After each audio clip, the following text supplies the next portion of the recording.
Hello everybody and welcome back to the Outdoor Channel. Today, all about trucks and more specifically, cold air intakes on trucks. Now, over the years, we have had 4 different trucks that we have featured here on the channel. They have been both project trucks and actually, as we're an outdoor channel, they've been also our tow vehicles. Now, all of these trucks have actually been GM trucks, but they've all been very different. They've all had a different engine. Each has had their own unique cold air intake system put into them, and they've all had different set of results. They've all been gas trucks. 2 of them were half tons, one with the 5.3 and the other one with the 6.2. And the 3/4 tons we have done, one had the old Vortec 6 liter, and the one behind me here has a new 6.6 liter L8T. In this video, we're going to cover a little bit about intake systems just in general because there's a lot of noise out there on the internet. We'll cover a little bit about each particular truck. How did the install go? Did I like it? Did I not like it? What kind of results do we get? Because again, they were not all the same. And at the end, I'll share with you what I do it again for each truck. So that is all coming up next. Stay tuned.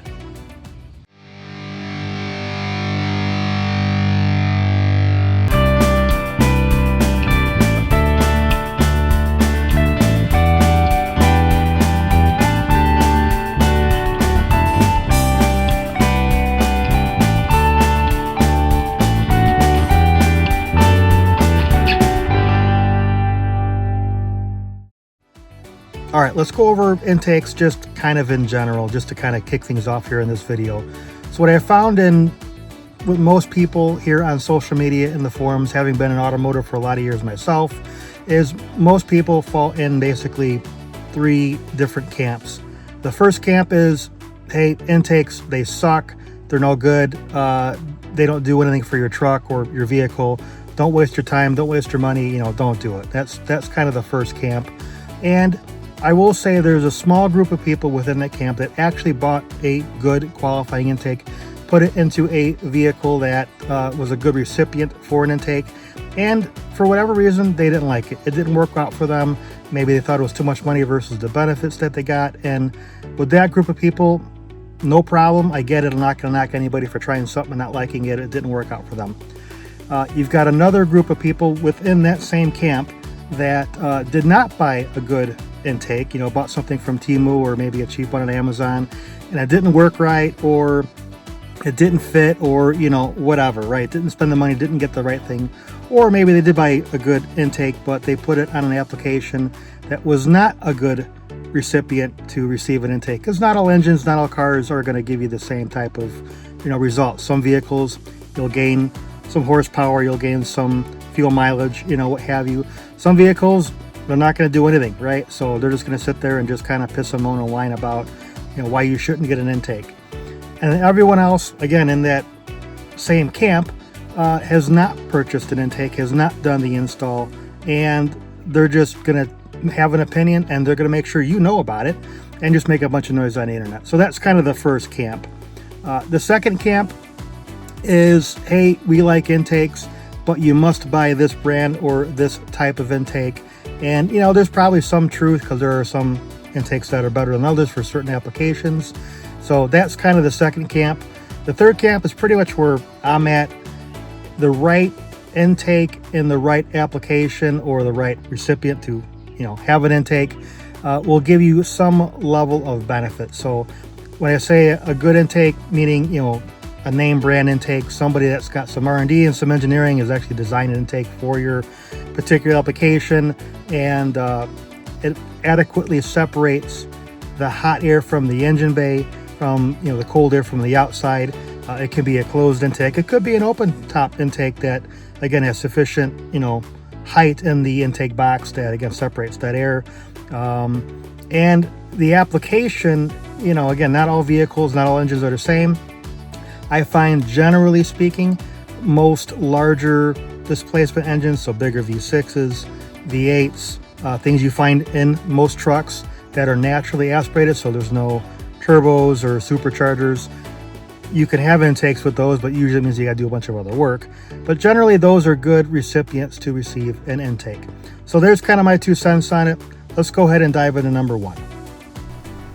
This was our 2021 Silverado Trail Boss. As you can see from the video here, we did a ton of work to this thing. By far, it was probably my favorite project truck. This one had the 6.2 liter. We did install a K&N intake. Actually, everything on this list has a K&N in it. And you'll notice that it's an open box design and not a closed box. The box is very tall, and as you can see, has a gasket, and this basically seals it with the hood of the truck, separating the hot air from the engine bay from the cold air coming from the outside. The install is pretty straightforward. It did take a little bit of work, not because it was really all that difficult, but you had to assemble the air box and it just took a little bit of time. Otherwise, taking out the old air box and installing a new box with the new filter kind of goes as how these things go. We do have install videos on all 4 of these trucks. You guys can check out my channel. I'll have a link over in the description. But once you get it installed, I gotta say, even if you don't like anything else, they do look really, really nice. So after you do all this, what did I get out of this intake? Well, you're going to get some mild horsepower and torque gains. Now, it looks great on paper. I'll have that up on the screen, what at least K&N says I got out of this. Let's be honest. You know, with a truck that makes this much power and has this kind of weight, and you're going to hear me say this really with all 4 trucks on the list, you're not really going to feel it. And sure, K&N and other name brand manufacturers, they do their own R&D. They do their own dynoing. There's plenty of independent, people like me out there that have done dyno tests, and it does demonstrate that these do make a little bit more power. So enough on that. The second thing is throttle response. Now here is where there's a little bit of a noticeable difference. Don't really have a way to measure how much better the throttle response is, but I can tell you that it does respond faster. It is noticeable. The truck, quote unquote, feels peppier, and that's a really nice touch when it comes to the intakes. The third thing is the exhaust note. Now, whether you have a stock exhaust or you have some kind of custom exhaust or catback, whatever that might be for you, it is going to slightly improve the sound of your exhaust note. Now, an intake is not going to be a substitute for exhaust work. Actually, whether you do an intake or not, I'm going to recommend you do exhaust work. The more exhaust work that you do, whether it's headers or mufflers, removing cats, or just whatever that is, not only is it going to sound better, but it's also going to improve your performance.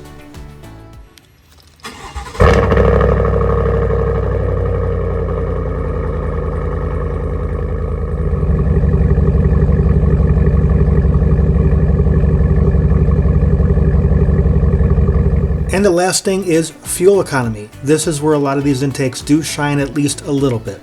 Now, I saw on average about 3/4 of a mile per gallon better with this intake than I had before we had the intake installed, so this was definitely a win. Does the fuel savings offset the cost of $350 to $400, sometimes more dollars you put in the intake, plus the cost of buying a new filter or at least reconditioning one every now and then? I suppose it could after enough miles or enough years, but generally not the case. But even with that said, having the improved fuel economy is certainly a good win. Next on the list is our new project truck. This is a 2026 2500 HD, and it's quite a bit different than the last project truck that we did. The 2500s are certainly a little bit bigger than the 1500 counterparts, but it's certainly a lot heavier. This truck has the new-ish or newer 6.6 liter L8T gas engine. As far as the intake, again we're staying with K&N, and this is their new next gen intake system. This has a little bit of an updated design from previous intakes we've done here on the channel, and it has that fun little color scheme that they put right on the filter. Starting with the install, this one was probably the easiest out of the 4 intakes that we've done on this channel. That's mostly because the airbox is a one-piece molded design. Certainly simplifies things a little bit and really shorten the amount of time needed to do the install.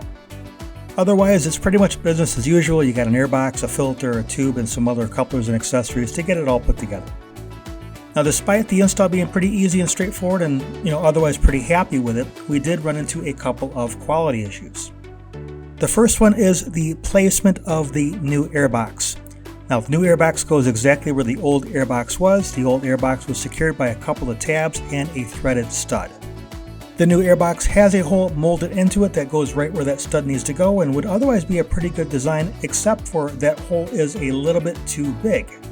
And because that hole was too big, the nut basically went through it. It did not secure the box. Basically a quick fix, just grabbed an oversized washer, put it over the hole, was able to secure the nut on top of it. It basically fixed the problem. And then the second issue is the clamp that holds the air tube to the air box, or basically the filter at the air box, broke.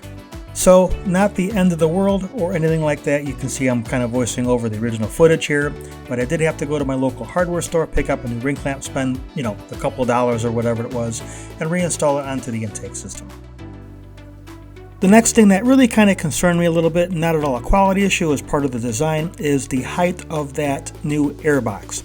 As you can see in the video footage here, it doesn't quite come all the way up to the roof of the hood like the other one did. At first, this had me a little bit concerned because we may not be keeping the hot air from the engine bay separate from the cool air coming from the intake. However, this design seems to be pulling air from the fender area and seems to be a non-issue for my little bit of testing that I've done so far. Before we get into the performance results, let's talk a little bit about exhaust. Now, your intake is going to help your engine breathe in a little bit better. Your exhaust is going to help your engine breathe out a little bit better. And really, the more exhaust work you do, the better your engine is going to perform overall. On this truck, we did keep things pretty simple and just swapped out the stock muffler for a black widow muffler, a lot less restrictive, and it certainly sounds a lot better.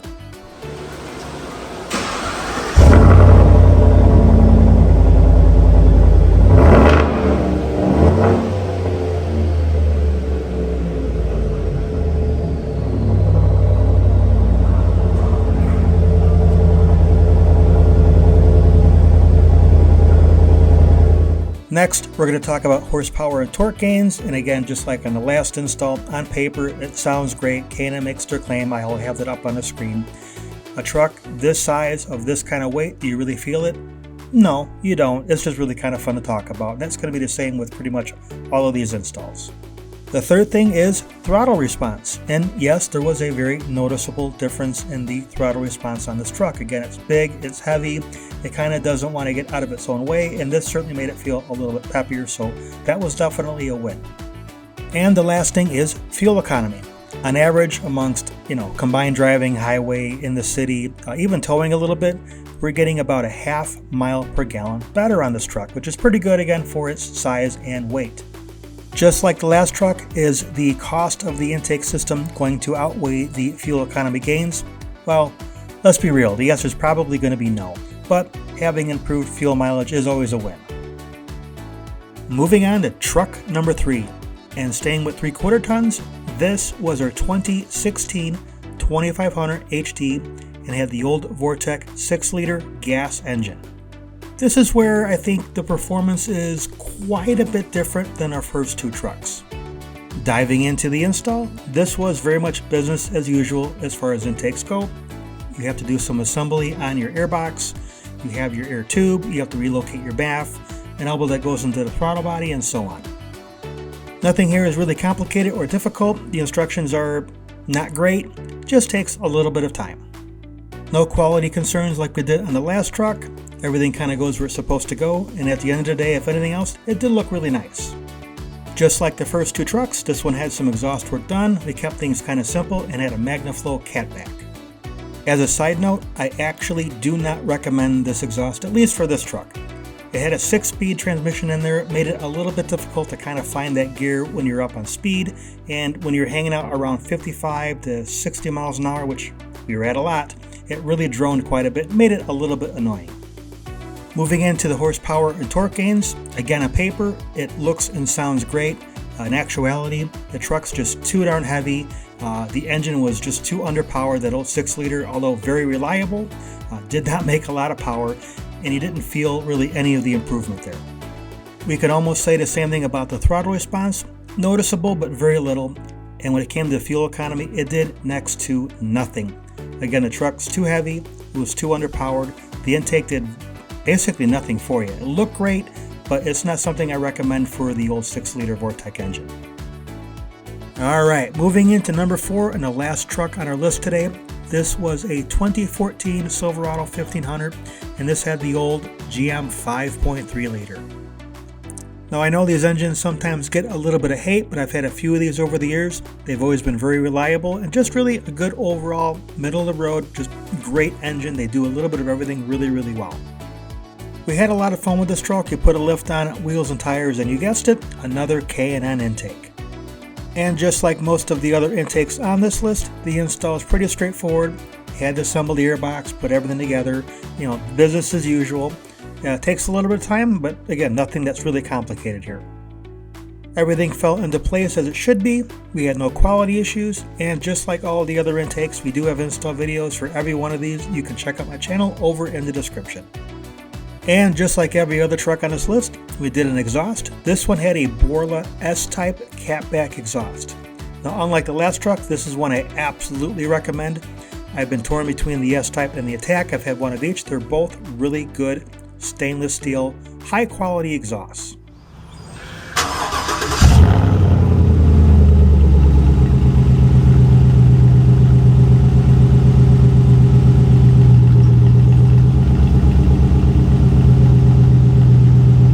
Moving on to performance, again, K&N has their results that they publish on their dyno test, but for me, I actually could feel a little bit of a difference.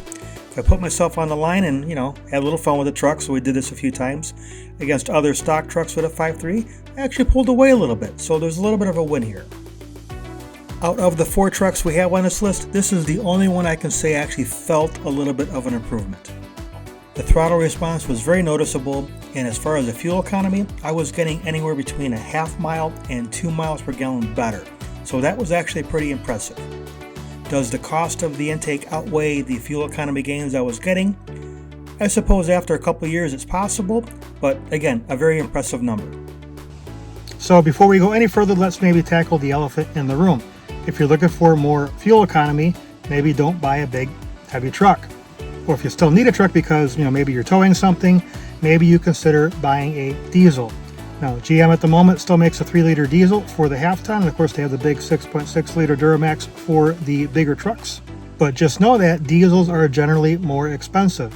Case in point, if I were to buy this exact truck with a diesel engine, it's got a $10,000 price tag. On top of that, the maintenance is a little more expensive, and, diesel fuel prices are more than regular gasoline. I believe TFL Truck did a study a couple years back, and in their findings, and this will be a little bit different for everybody, of course, but their findings were you need to put about 100,000 miles or so on your truck, give or take, to be able to break even between, again, the higher price, fuel price, maintenance, all that stuff before the diesel actually starts to pay for itself. So going back to the video, this isn't diesel versus gas. This is talking about, different intakes and different engines. So that's what we're going to cover today. All right, we've covered 4 different trucks, 4 different setups. This is the part of the video where I would tell you what engines I would do again and which ones I would not do again. To start, I can tell you which one I would not do again, and that is the 6-liter Vortec. A very old, very reliable, very mature engine. GM put it in a few different models, but for a modern day 3/4 ton, it was a bit underpowered. The intake just really didn't do anything. It looked really nice, but didn't really gain any fuel economy, didn't really gain any power. It just wasn't worth the money. On the other end of the spectrum, the 5.3-liter did really well.